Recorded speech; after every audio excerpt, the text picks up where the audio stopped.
Hey everyone, some big news came out of Amazon highlighting Amazon Prime Day.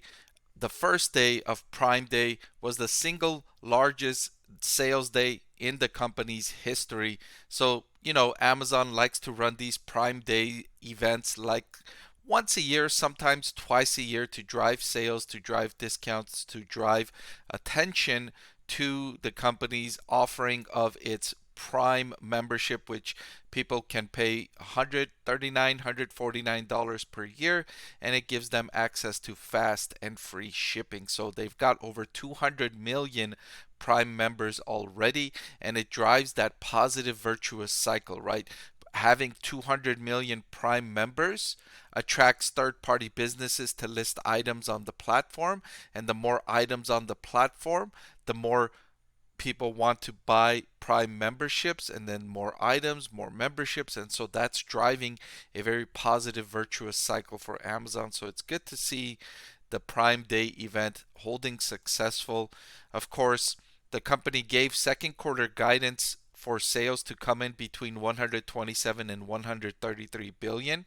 That's between growth of 5 to 10% in the second quarter, with operating income to moderately increase at the midpoint. Now, according to Adobe Analytics, the Prime Day sales event increased by 6.1% overall year over year. So that would come in towards the bottom end of this range. Of course, that's just for 2 days of sales, and it's not necessarily indicative of what Amazon's second quarter overall revenue growth will be.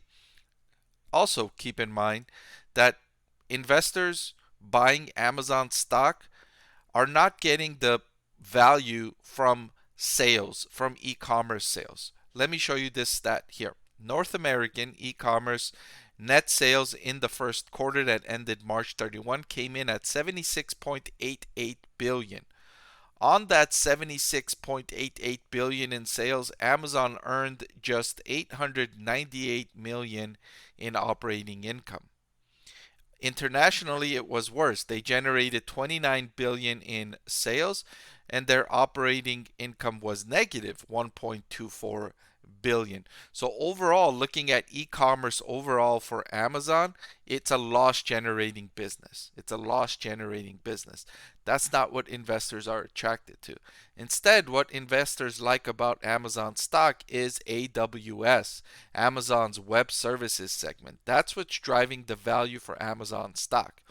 In the most recent quarter, that was 21.3 billion in sales and 5.1 billion in operating income, which was down from 6.5 billion in operating income on just 18 billion in sales in the same quarter last year.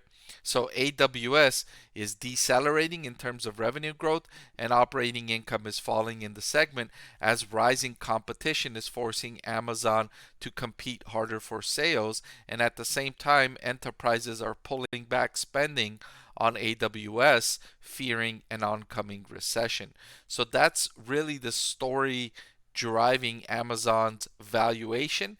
Surprisingly, Amazon stock has soared here in 2023. Despite these headwinds, the stock price is increasing. A lot of it driven by the hype from artificial intelligence and how much that's going to benefit its AWS segment. But we haven't yet seen that benefit in AWS segment results, right? So looking at the results, you can see the most recent update, it was actually a decrease in operating income in the segment. But investors are anticipating that AWS is going to be a huge beneficiary of that trend.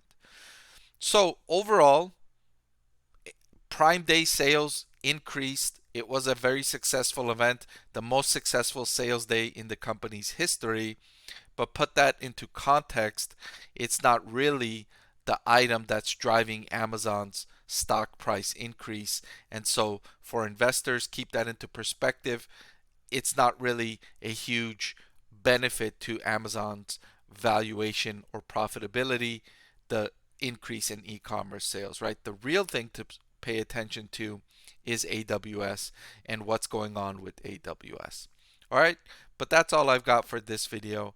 Thank you so much for watching. I want to thank the Motley Fool for sponsoring this video. Visit fool.com/Parkev for the 10 best stocks to buy now.